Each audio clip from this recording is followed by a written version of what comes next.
যারা ইমানদার না, যে লোকদের ইমান নাই, এই সমস্ত লোকদের জন্য কোনো নামাজ রোজা নাই, জাকাত হজ একটাও তাদের জন্য ফরজ না।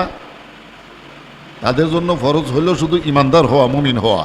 তিনটা বিষয়ের ইয়াকিন পূর্ণাঙ্গভাবে রাখতে হবে, তখন মানুষ ইমানদার হইতে পারবে, এছাড়া ইমানদার হওয়ার কোনো সুযোগ নাই।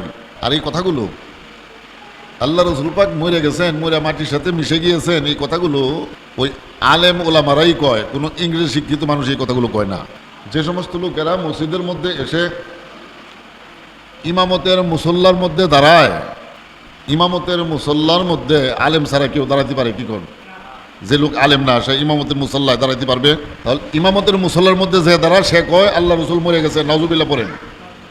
যে লোক বলবে আল্লাহ রসুল মরে মাটির সাথে মিশে গিয়েছেন, সে কাফের। তাকে যে কাফের মনে না করবে সেও কাফের হবে। ওই কাফের ব্যক্তির পিছনে যারা নামাজে দাঁড়াবে এরাও কাফের, এরা কেউ মুমিন না। কারণ আমার নবী মুহাম্মদ সাল্লাল্লাহু আলাইহি ওয়াসাল্লাম কয়, মান জারানি বা'দা ওয়াফাতি ফাকান্নামা জারানি ফি হায়াতি।